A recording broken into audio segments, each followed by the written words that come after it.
Hapa mwanamke namfananisha kama vile ndege. Ndege wanaoruka angani. Ndege ambao wanaoruka angani. Si ndege wa kutengenezwa ni binadamu, ndege wa mnyama, ndege mnyama. Venye mnyama huona ndege anaruka juu, huwa anakiruka anatafuta mti mwenye kivuli.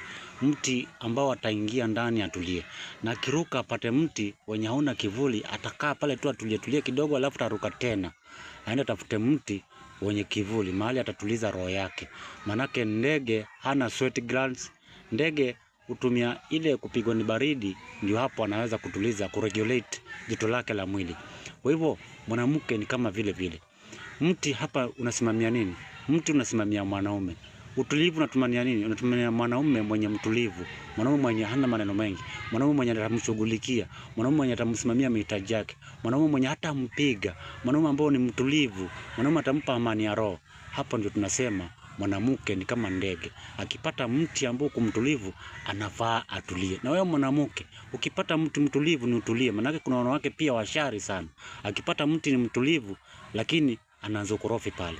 Mpaka tena aruke tena akatafute mtu mwingine. Basi utaruka uende ukatafuta, na siku hizi miti hakuna, power saw ziko. Miti inakatwa mbao. Utaenda uruko upate mtu ushakatwa mbao, na wewe unaona kama ni mti tu. Basi hiyo tunasema nini? Tunasema utaruka kutoka kwa mti mtulivu uende ukapate mti mwenye umeharibika kitambo.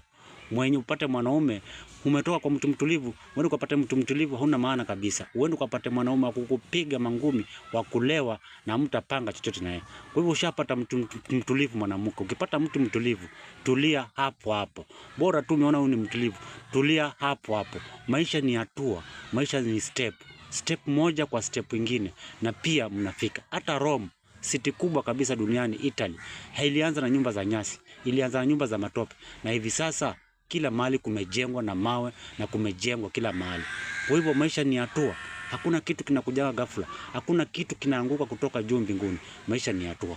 Ushapata mtu mtulivu, tulia. Na wewe mwanaume, ukipata mwanamke ambao anataka kutulia kwako, basi kama ulikuwa unamtafuta, wacha naye atulie hapo hapo. Tunasema nini? Tunasema mwanamke ni kama ndege wa kuruka angani, wenye uruka na kutafuta kivuli kitulivu. Ukipata kivuli mwanamke, tulia. Kwa hivyo usiruke tena, tulia hapa. Ukianza kuruka utaruka utaenda kwa mti mwingine ambao hata ulikauka kitambo na una kivuli. Utaanza kupata shida wewe mwenyewe. Nadhani hapo mmenielewa wanaume. Nadhani wanawake pia mmenielewa. Sawa sawa.